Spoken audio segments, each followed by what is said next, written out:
교회에 나오긴 쉬워도 성경대로 사는 것은 정말 쉽지 않습니다. 그래서 이기적인 기복을 넘어서 하나님의 선하고 기쁘고 온전하신 뜻을 이루어 달라고 구하는 것, 아버지의 뜻이 하늘에서처럼 이 땅 위에 이루어 달라고 기도하는 것, 무엇보다 낙심되고 낙담될 때도 주님의 말씀을, 그 약속을, 그 언약을 끝까지 믿기란 참 어려울 때가 많습니다. 그렇게 신앙생활을 적당히 하다가 세월이 가다 보면은 마치 학교는 다니지만 공부는 안 하는 친구들은 날라리라고 불렀던 것처럼 날라리 그리스도인이 되는 경우가 많죠. 직함은 있지만 실제 행동은 세상 사람과 다를 바가 없고 정욕, 탐심, 욕망, 타고난 기질과 체질대로 사는 날라리 성도, 날라리 집사, 날라리 권사, 날라리 장로 그리고 날라리 목사가 되는 겁니다. 부끄럽지만 날라리 그리스도인이 되는 이유는 간단합니다. 복음이라는 것을 오해하기 때문이죠. 이 땅에선 복을 받고 죽은 뒤에는 천국 가는 보험 정도로 여기는 탓입니다. 물론 이것은 반은 맞는 말입니다. 그러나 또한 다시 오실 예수님은 우리를 심판하기 위해 오신다는 것을 잊을 때가 많죠. 그렇게 반쪽짜리 종교 생활을 하다가는 고난이 없는 축복을 위해서 하나님께 도와달라고, 살려달라고, 구원해달라고만 기도하고 정작 시련, 환난, 고통이 미오면 쉽게 시험에 들 때가 많죠. 그러다가 어느 순간 날라리가 되고 맙니다. 사실 저를 포함해서 많은 분들이 그런 날라리 그리스도인이었을 것입니다. 기도하면 시련도 환난도 고난도 피해가는 형통한 삶이 펼쳐질 것이라고 착각하는 거죠. 그런데 기도하고 또 기도해도 해결되지 않는 수많은 문제들과 안과 밖의 공격들 앞에서 무력감에 빠질 때도 많습니다.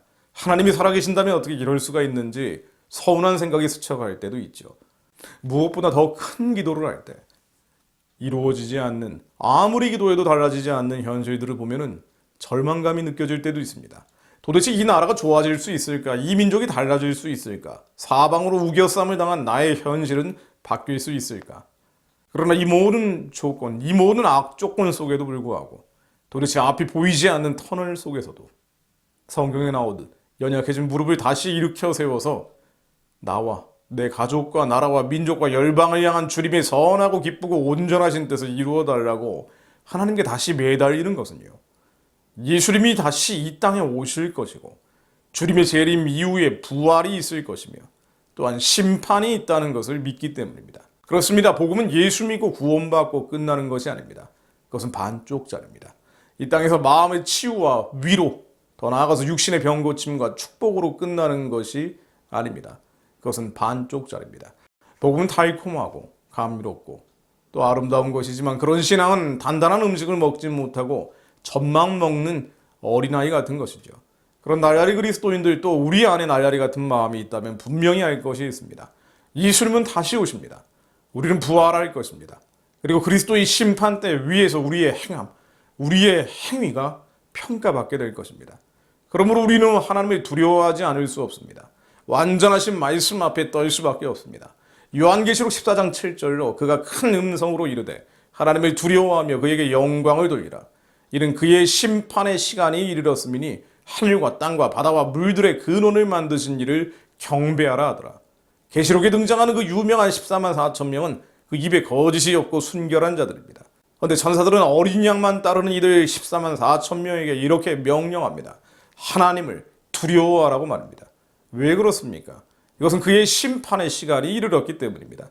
예수를 믿어 구원받은 자들은 물론 구원받지 못한 자들 모두 그리스도의 심판대 위에 모든 행위와 행함이 심판받습니다. 예수님의 재림은 바로 공의의 심판인 것이죠. 주님은 말씀하셨습니다. 마태복음 16장 27절로 인자가 아버지의 영광으로 그 천사들과 함께 오리니 그때 각 사람의 행한 대로 갚으리라. 나를 믿는 자들, 교회 다니는 자들, 목사들은 심판받지 않는다라고 하신 적이 없습니다.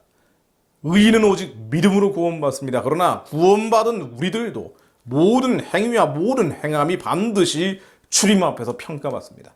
이것이 심판이죠. 그러기에 하나님을 두려워하지 않을 수 없습니다. 하나님께서는 각 사람에게 그 행한 대로 보응하시되 참고 선을 행하여 영광과 존귀와 썩지 아니함을 구하는 자에게는 영생으로 하시고 오직 당을 지어 지위를 따르지 아니하고 불의를 따르는 자에게는 진노와 분노로 하시리라. 주님은 각 사람이 행한 대로 보응하십니다. 흔히 말하듯 상급이 다르다고 하죠. 당신은 천국의 상급이 클 것 같습니다. 우리가 흔히 얘기하는 거 아닙니까? 나는 구원만 받으면 됐고 상급은 필요 없다라고 말하실 것입니까? 그래서 참고 선을 행하기보다는 교회에서 당을 지어 지위를 따르지 않고 불의를 따르려고 하십니까? 그렇게 교회는 기독교 사교 클럽이 돼버린 것인가요? 그러나 주님은 말씀하십니다. 집사관, 장로관, 권사관 아무리 큰 교회를 만들어서 지위를 입으로 말했다 해도 당을 짓고 지위를 따르지 않고 불의를 따랐던 이라면 주님은 진노와 분노로 갚으신다고 말입니다. 심지어 놀라운 은사로 선지자 노릇을 하고 귀신을 쫓고 많은 권능을 행했다고 해도 주님은 분명하게 말씀하십니다. 나더러 주여 주여 하는 자마다 천국에 갈 것이 아니요 다만 하늘에 계신 내 아버지의 뜻대로 행하는 자라야 들어가리라. 그날에 많은 사람이 나더러 이르되 주여 주여 우리가 주의 이름으로 선지자 노릇하며 주의 이름으로 귀신을 쫓아내며 주의 이름으로 많은 권능을 행하지 아니하였나이까 하리니 그때 내가 그들에게 밝히 말하되 내가 너희를 도무지 알지 못하니 불법을 행하는 자들아 내게서 떠나가라 하리라. 불법을 행하는 자들아 내게서 떠나가라 하리라. 두려운 일입니다. 하나님은 우리를 위로하시고 치유하시고 회복하시며 복을 주시는 사랑과 긍휼과 자비와 은혜의 하나님입니다. 예수님께서는 초림할 때 우리를 구원하기 위해 오셨습니다.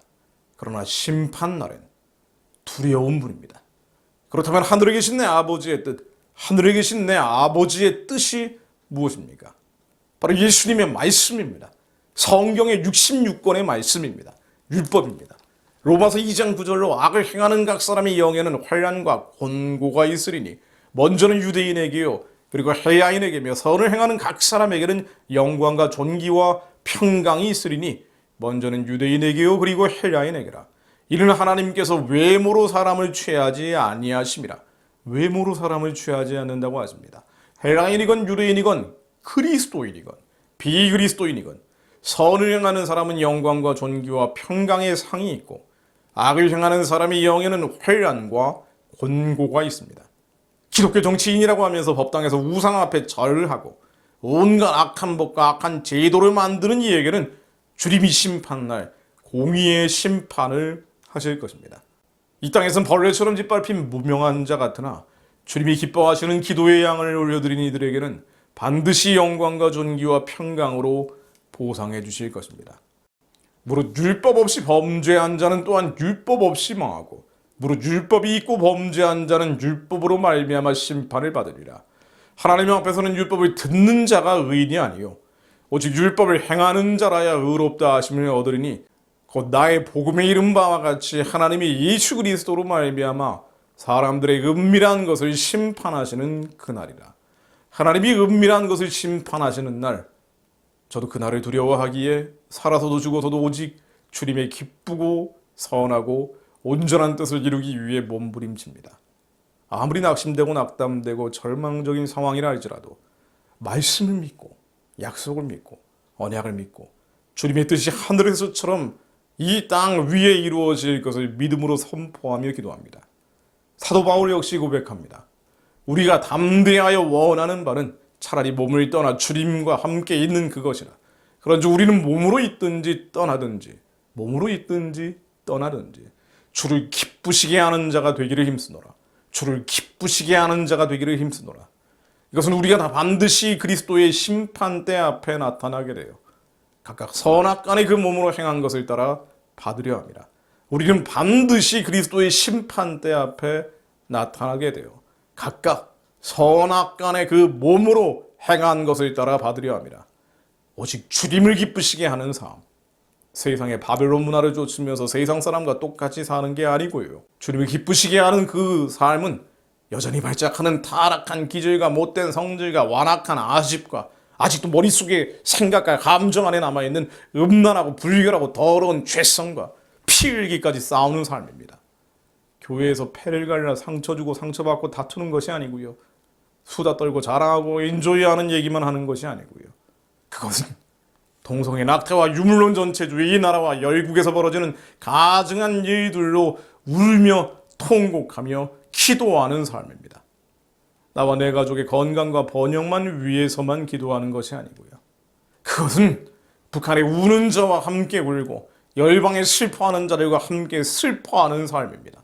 우리의 타락한 이성으로 말씀을 쪼개서 입맛에 맞는 구절만 읽는 게 아니라 말씀 전체가 살아있는 칼이 되어 심령, 골수와 관절을 찔러 쪼개는 삶입니다. 낙심되고 절망적인 현실 앞에서 세상 사람들의 약삭빠른 꾀를 따르지 않고 음란한 자들이 죽기를 두려워함으로 사단의 종로로 타는 죄악된 길에 서지 않고 하나님 없다 하는 오만한 자들의 자리에 앉지 않고 오직 여호와의 율법을 즐거워하여 그의 율법을 추구하러 낮이나 밤이나 묵상하는 자, 읊조리는 자가 되는 삶, 그것이 주님이 기뻐하시는 삶입니다. 하나님, 말씀을 믿음으로 진정으로 믿음으로 구원받는 자들이 일어나게 하옵소서. 말씀이 믿어지지 않을 때, 주님의 약속이 의심될 때, 회의감이 일어나고 절망감이 솟아날 때, 그때 다시 믿음은 들음에서 나며 들음은 그리스도의 말씀으로 말미암았느니라는 말씀처럼 완전하고 순결하고 정결하신 주님의 말씀을 우리의 입술로 종일종이하러 읊조리게 하옵소서. 그렇게 말씀을 틈으로 믿어지고 믿음으로 구원받고 악이 아닌 선을 행하여 주님을 기쁘시게 하는 자들이 한반도 곳곳에 온 누리에서 일어나게 하옵소서. 주님의 거룩한 사업을 감당하게 하옵소서. 주님 다시 오실 때 의의 면류관을 쓰는 자들이 되게 하옵소서. 찾아들어 아무도 너희를 미혹하지 못하게 하라. 의를 행하는 자는 그의 의로우심과 같이 의롭고 죄를 짓는 자는 마귀에게 속하나니 마귀는 처음부터 범죄함이라. 하나님의 아들이 나타나신 것은 마귀를 멸하려 하심이라. 예수 그리스도 이름으로 기도했습니다. 아멘.